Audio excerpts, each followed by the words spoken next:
got the touch. You got the power. Or maybe not. Stay tuned for our review of Netflix's new Marvel-esque movie, Project Power.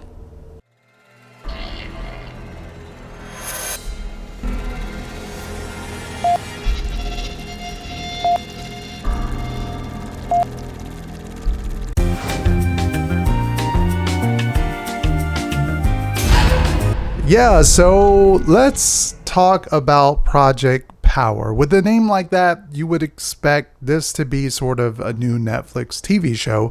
In fact, in my first, I want to say like 20 minutes of watching this, I thought this was going to be a new Netflix show. I didn't know it was an actual movie. So there's that. In this movie, we have Jamie Foxx, who is starring as Art. We have Joseph Gordon-Levitt as simply titled Frank. And then we have Dominique Flashback, who is playing Robin. So there you go. You get the Batman Robin, joke in the movie.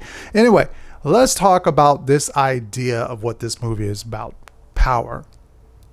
There's a drinking game right there. Just how many times they mention the word power in this movie. Take a drink. I'm not responsible for that. But anyway, this movie is about a pill that will give you a magical power. Now, the power depends on the human itself. It could be very different. You could take the pill and have some kind of Frozen-esque power. You could be invisible. You can have super strength. You cannot die. Or maybe you could die. I mean, there's a risk that you take the pill and you simply explode. There's that as well. So basically what this is a teenage dealer and a local cop must team up with an ex-soldier to take down the group responsible for its creation, known as the whatever they call the pill. I forgot. I think they call it power. Anyway, with a synopsis like that, you would think this was a straight up action movie out of the 80s or maybe early 90s type of thing. Like a teenage and a cop and an ex-soldier must team up, starring Arnold Schwarzenegger, starring, I don't know, a little kid from The Sandlot. And it's just like, it's such a ridiculous synopsis. But the movie itself, let's talk about that. This budget on this movie is I think it's like 80 something million dollars.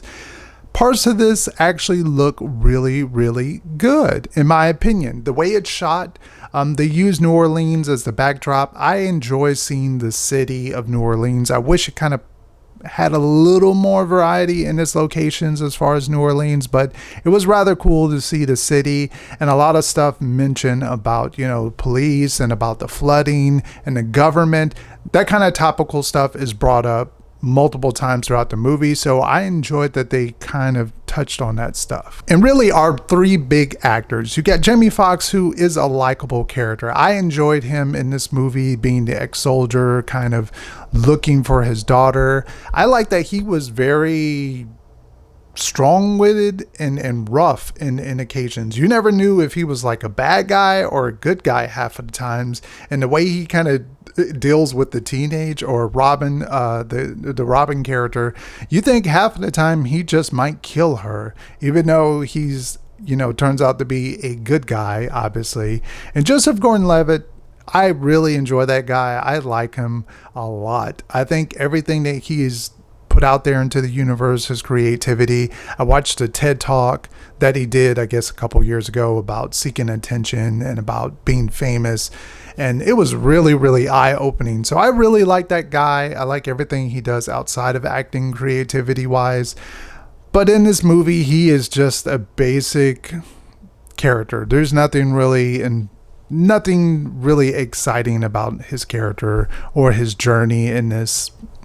Kind of a shame. I wish they would have given him a bit more. They do at least give Art and Robin a bit more. Come on, Art, tell him what you told me. No, come on, players, you can't give up. Go. You cannot give up. I look like your daddy or something. It's okay. Hurry! Down in the basement. I'm taking him in. Help him. He'll never find his daughter if you arrest him. bunch of cowards. You come to see a Netflix movie, you're expecting action, obviously. Netflix is, I mean, if you've seen some of their movies before, they fill them with action. There's no shortage on that. They're not trying to skip out on that kind of, part of the story. And this one falls in very good with the action. Some of the scenes, in particular, one with Jamie Foxx, who he's trying to get some information from this one drug popper who takes the pill, and we actually get to see a rather cool, I think, segment with him kind of having this temperature change on his body where he's pretty much like, Inferno Man. He's pretty much on fire, and we see him trying to chasing after Jamie Foxx. That was really cool segment in my opinion. And then there's another one with Joseph Gordon-Levitt, who's character of Frank, who is trying to chase down this sort of invisible man. I thought that whole sequence was really, really dope. I wish it was bigger sequences like that throughout this movie. Shame there isn't. And we do see a rather cool sort of Frozen character, but then there's an action sequence going on outside of this chamber, but our main camera is focusing on the Frozen character and the powers and stuff, which is stupid because you're seeing the action on the outside, but the glass is frosted. And I found myself saying like, oh, I want to see that. What's going on out there? Not what's going on in the chamber, but the whole sequence is focused on inside the chamber. So you basically skip out on the action.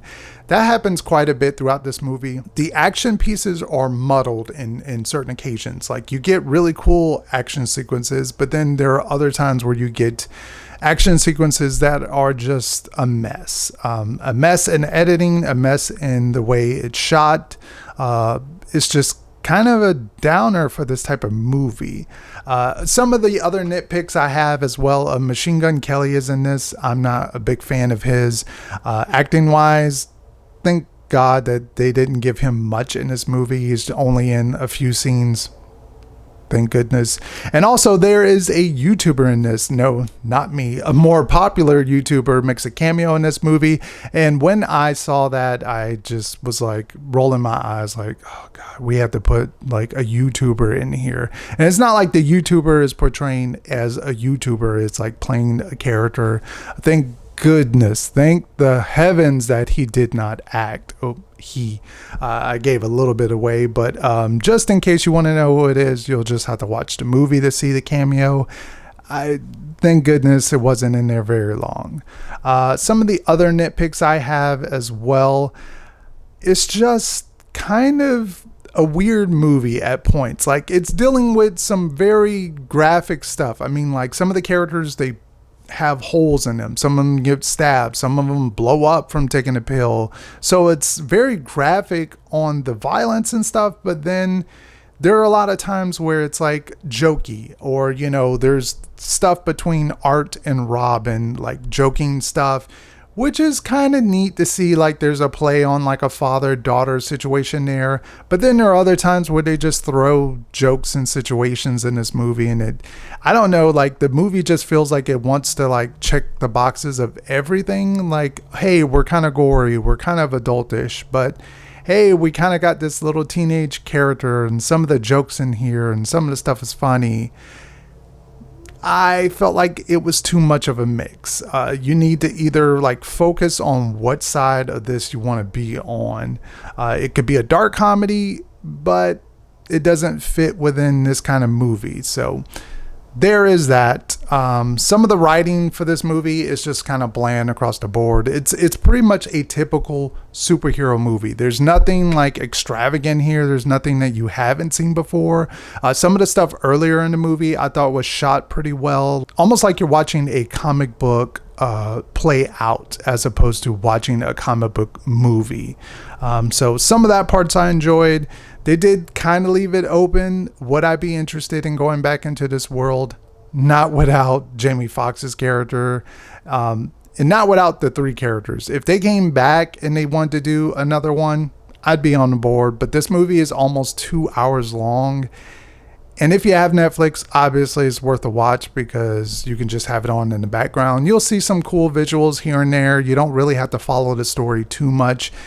Doesn't really make much sense once it's all wrapped up, but yeah, that's my thoughts on Project Power. If you've seen it, which I don't know why you haven't, you have Netflix, give it a watch in the background.